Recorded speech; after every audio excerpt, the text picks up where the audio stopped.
Hello, everybody. This is CJ Miller. I'm in my apartment, uh, downtown Shreveport. Across the river is beautiful Bossier City, Louisiana. I always want to extend the invitation to the traveler when you're coming through to stop, check us out. We usually have a lot of wonderful things coming on. I just wrapped up Prize Fest, the film part of the Prize Fest. It goes on for quite a while, and I'll be doing some little video or something like that. But if I can sit Mike down in a few days, and we'll talk about what we thought about the films that we saw. It turns out that we in Shreveport, I found this out, give away the largest prize for this type of film contest. Uh, in the country.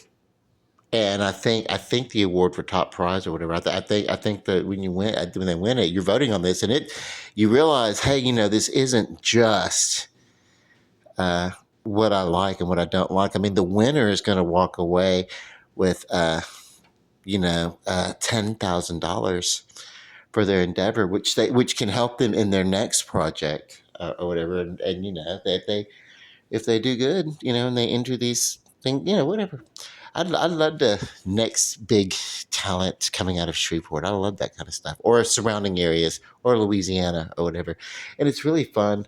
Some of these films were created locally, and it's really fun to like one of the films that I saw tonight. We were in the theater downstairs, and some of the scenes were filmed in the Abby Singer's Bistro above the Robinson Film Center, in which we were watching. So it's kind of cool. I think it was like, what was that one? The top of my head. I think it was called Stall to Stall, and it was about basically a woman who is aware of how women might bond over whatever it is in the bathroom. I'll tell you what it reminds me of. In the late 70s, there was a movie, Thank God It's Friday. It was a disco movie, and just everybody's in it. The Commodores, Donna Summer, um, some of the actors. I don't just everybody like um, the guy who. Oh, let me check it from Jurassic Park. Hold on, I'll tell you his name. I can't believe I don't know his name. And he's a genre favorite of mine. Let's see. Earth Girls Are Easy. He was in that one. It was married to Gina Davis. Uh, and I can't believe I'm drawing a blank on his name, but I will have it in just a second because I'm going to Google it. I'm not going to worry about thinking right now. Um, oh, Steve Gutenberg. So anyway, no, not Steve Gutenberg. Jeff Goldblum. Steve Gutenberg was um, the Police Academy. So Jeff Goldblum uh, was in this movie. Deborah Winger was in this movie. Thanks. And at one point, all the ladies that the story has been following, that this movie has been going through their different stories throughout one night at this discotheque. Uh, and I think it's supposed to represent Studio 54. And what happens is they have the one uh, all of them they're in the ladies room at the same time, and they're all sharing their stories and sharing tissues and every like everyone. And so that movie Stall to Stall kind of reminded me of that scene. Then there was another film, I will say this, I saw, um, and then I'll get to the point of what's going on here. I'm going to show off some artwork that's in the apartment and talk about it. um, what um, what gets me on you know this one movie called Trip, I think it's what it's called. It's basically three friends that get together or whatever, and follow tradition of taking like a trip together. And by taking a trip together, I mean they drop a hallucinogenic, and so it's basically watching three characters and go through their trip. But in this trip uh, that they each take with this hallucinogenic kind of thing, they almost have this. Where they go back and they revisit. It's kind of their desire, and it's kind of a bad deal of what their desire may be. Like one girl's a model and she's come to the trappings of her mother and the blah blah blah, and you can't hide from the camera punchline. And then and one of the guys is um, his narrative is basically he's been a womanizer, and so he's facing with the woman that's got him like tied to a bed. And I thought they were going to go all like Nightmare on Elm Street 3 with it or something like that, but not quite. She actually pulls her wig off and decides to give him a, I don't know, the surgery. It's not quite a surgical procedure, but it wasn't gory or anything like that. It was implied. It was not. It's one of these films they didn't really do anything that had much gore going. It was a very nice, safe little thing. A very whatever. Um, all of these, but and then the third part of the same little thing. It was a lot going on in this one. I actually kind of gave it. I put it in my preferred. We get to vote for your favorite movie, and you get to vote for your favorite performance, and you get to vote your top three favorite movies and your top three favorite performances. So this one kind of got in there for, I think, for some. But anyway, and then just as they were about to get to the third guy who'd been dealing with struggles of faith, and I don't know why. I don't know what his. They didn't really get into the depth of it, but they're all like. Let me go. Let me, at the end of it, you can let go, let go. Like, just as you think maybe this is going to be someone's dead, they're going to like slip off to the afterlife, let me go or something. It's not. They just basically waking up from a trip and they're like, get off me, let me go, let us go, whatever. So yeah. None of these films in 20 minutes, you really just don't have time to create what you would have time to take on a deeply emotional trip that you would go on, say, for 2.5 hours with a longer feature length movie.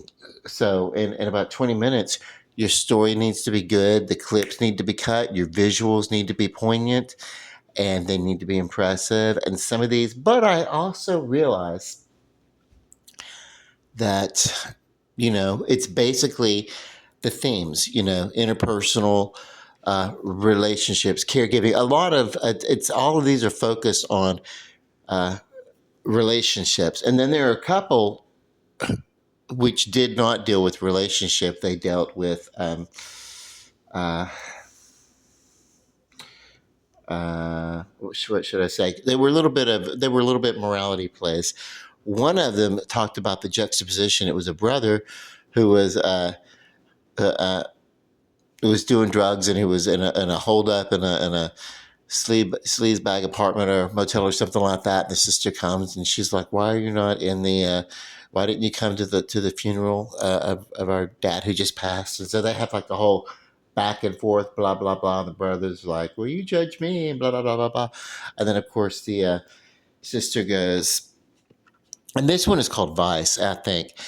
Yeah, and the sister goes back to her life, and when she's in her bathroom, uh, getting sloshed on alcohol, and basically, and her little girl is like banging on the bathtub, saying, "Mommy, mommy, mommy," and she's like the sister, mother, whatever. She's like, basically just go away and leave me alone. So it's like it kind of tells the truth of how alcohol is a drug, and it may be a little bit more socially acceptable.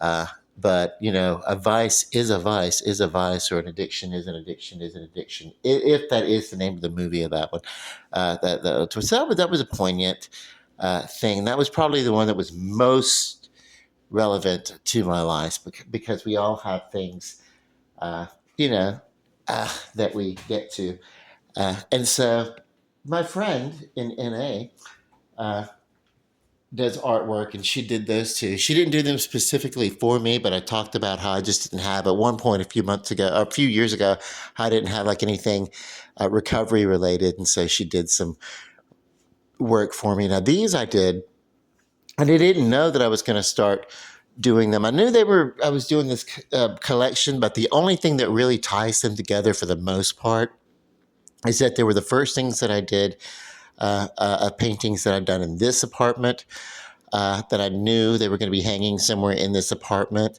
and they were done with the same bundle of supplies.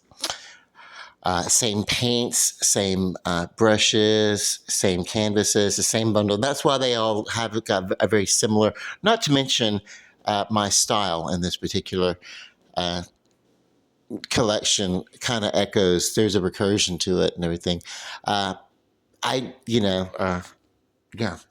So, and then, of course, I decided to include these three, along with a couple of other things in the book that I'm working on that's going to be coming out sometime uh, early to mid next year. Because I'm going to self-publish on Amazon, like anybody, Uh, today, once if you're going to start doing something, you'll start out self-publishing or whatever, and it's not even so much about money. It's more like about oh my god, just getting this thing uh, finished, edited, and out there just to see if I can do it. And if I know that I can do it, wow, watch what happens. Because then, if I know that I can put a book out, even if no one ever buys it, that's okay, because I, over the years, have such a stack of work ready to collate for various projects that it's like, oh my God, market's going to be like, uh,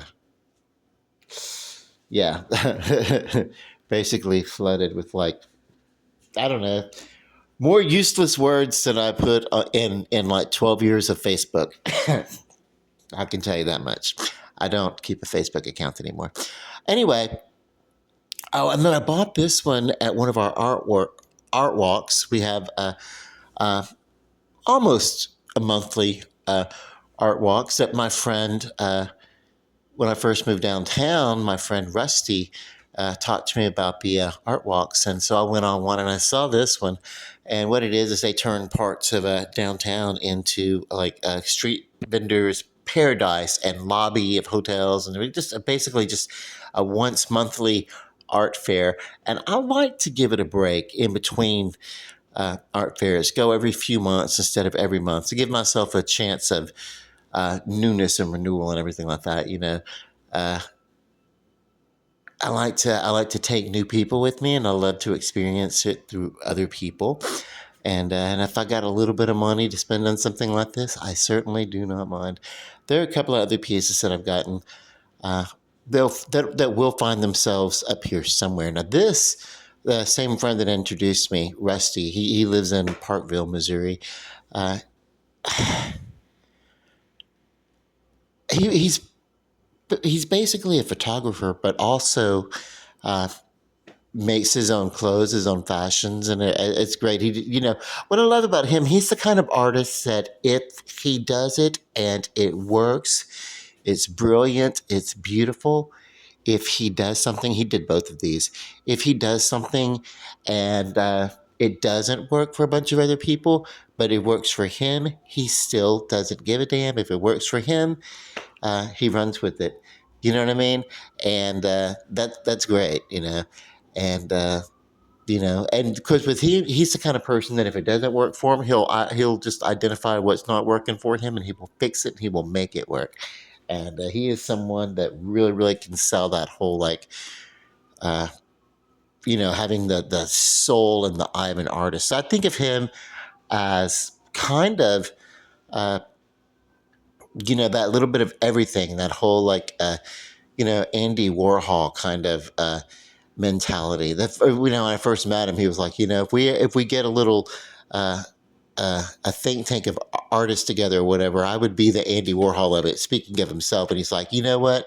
Having known him these past several years, it's like, yeah, he would be the Andy Warhol of our group. But anyway, and you can see this is acrylic, but his work is extremely bold.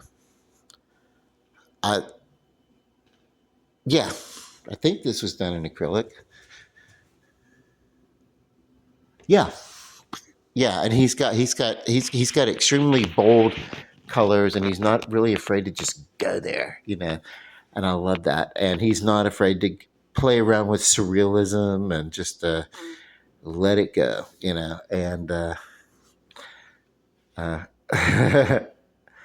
and he's really got an eye for things, Uh, this is for me. I guess you look at this and you'll see what you see. I've got a whole yin yang thing out of it. So he was living downtown Shreveport, and we have the Regions. We have a Regions Tower, and he did like they're present and he did a series where it was present in a lot of his work, and I got a couple of them.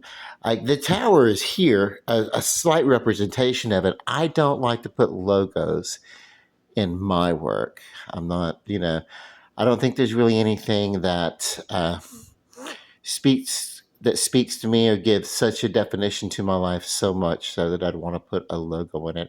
The closest thing would be the representation of that tower, and then somewhere over here, I think I played around with. Oh, it's right over here. I played around with the idea of recreating. It's right up here. The a biscuit. The "You Need a Biscuit" sign. Oh, here it is. But I did not write in the logo. I just kind of like marked off where the signage was, because for a long time it was faded, and then they recreated the sign, and it is this building because I did the facing of the building. So they did recreate the signage when they turned that building into lofts, and they called it "You Need a Lofts Apartment." So isn't it funny? We have a biscuit company, a cracker company. They still Nabisco. They shortened their brand to Nabisco when it used to be the National Biscuit Company. So they're Nabisco. They're still in business, as near as I can tell. It's been sold a few times over. There's been a couple of books, a couple of movies about it, and everything like that. But it started with a soda cracker called "You Need a Biscuit."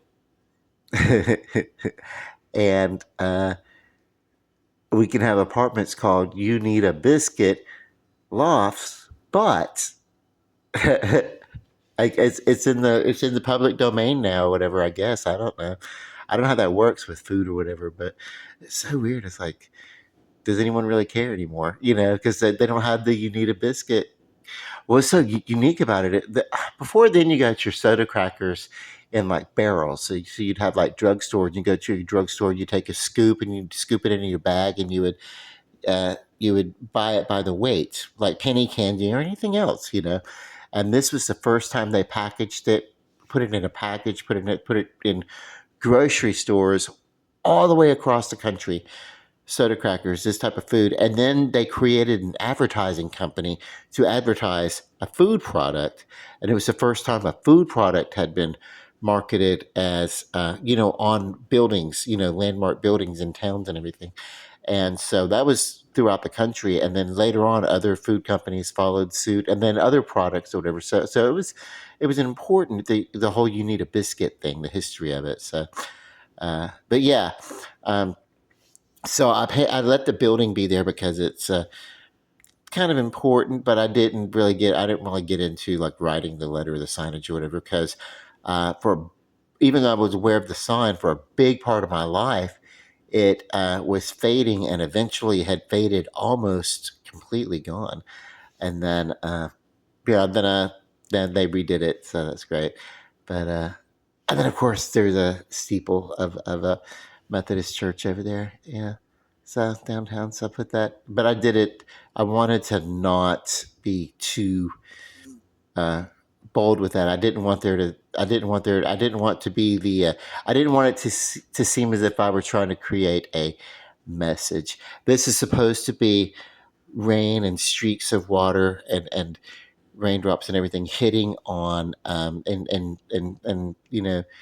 a pane of glass, and some heavy rain, with the candle burning in case the lights go out, and so the reflection of the candle in the window or whatever. So, you know, uh, this, I think I just wanted something to express my ideas of. There's a lot to be taken in here. There's a lot that I look at after the fact that I see uh, in all sorts of ways. There are a lot of spins that this painting. Uh, there are a lot of different ways that this could go, depending upon the mood, and that's, I think, that is the best uh, compliment that I can get from people when they look at something and they can look into the abstractness of it and pull their own takeaway from it, and it'd be like, hmm.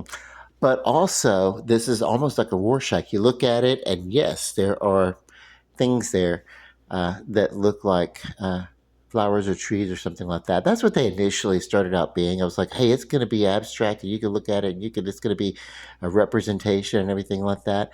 But I want it to be, organic. And the best way for me to represent organic would be, you know, some sort of plant or something like that. But then it's backed against, and I did not necessarily intend it. I just wanted to balance out the greens and these dark browns and everything like that. A nice blush uh, uh, colors, so kind of in the, because most of the time when you see something and do something floral, you're going to get the bright floral against, maybe wildflowers growing against green grass or something like that. This I wanted to do something in the opposite of that, and I wanted to create something that looks a little, uh, you know, wildlife, some stemmed vegetation or plants, some stemmed plant life or something like that against, you know, uh, this. And what I've got is, well, I don't necessarily want to talk about the takeaway that I get from it sometimes because it was unintended. It came across organic, and it is wonderful and beautiful in the way that I see it. So, but that's my painting. So when I look at it and I see all that stuff that happened, and it's like, wow, that's pretty much, a happy accident, an unintended. Uh, it's one of those things where it came about, and the simplicity of it. Which, by the way, all this movement in the back necessarily was not simplistic. But I will tell you that I still allow myself the credit for the, you know, being the being able to facilitate uh, that conductivity by which this came to be. So that's cool. And then this one, I like it. And so I'm spending time with my paintings because that's cool. I'm encouraging myself to get after it and do some more. I need to get some more supplies.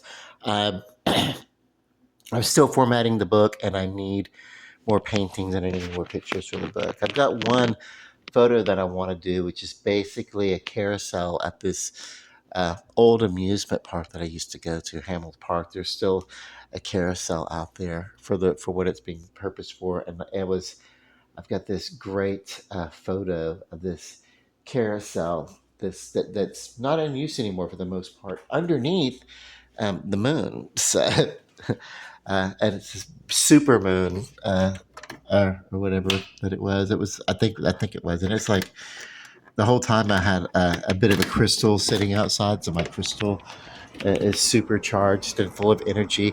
This was a good time for me to do that because I will tell you that. See, this is it's going to be it's just starting to wax gibbons.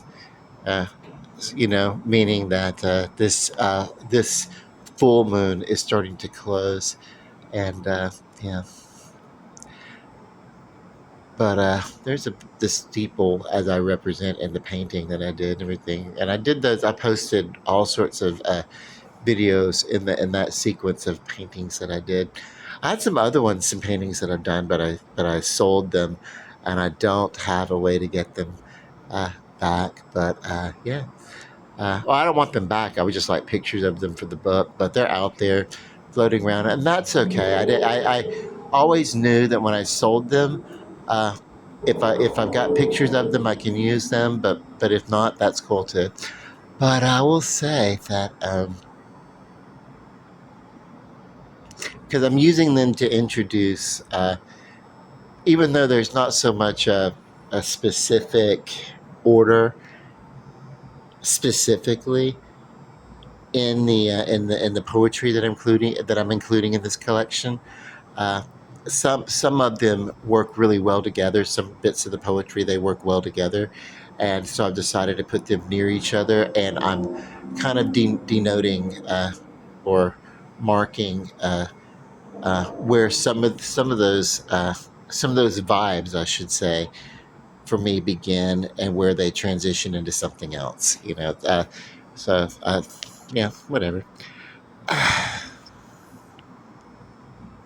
So, but it was this was a really good time for me to be so busy or caught up. October the 19th is the birthday of my mother, who's no longer with us. So that's actually like, you know, I always try to do something and kind of stay busy, keep myself, from being uh, too into those emotions. Not to ever like dishonor those thoughts or memories of my mother, who's no longer with us in the physical. But yeah, it's kind of like, uh, you know, uh, I did the grief after she passed, and these years later, I don't really need to revisit grief every year on a specific date or occasion or something like that. When thoughts or memories or something pop up, or come to me, or like a day like a birthday or something like that, then, or a day that I know that she loved, like I know she loved Christmas and everything like that. When things like that happen, I just try to surround myself with good people and enjoy life, because that's what uh, that's what my mother wanted most for us, her children out of life, and her family, was to be able to experience just enjoyment, and yeah, that I think that was probably her favorite feeling or emotion out of all of it. Uh, I know, to me, that's when she seemed most alive and most happy throughout all of my life with her, when she was enjoying herself. So, anyway, and I will wrap this up there. I love you guys. I truly do. Take care of yourself. Uh, love and light. Peace. Bye.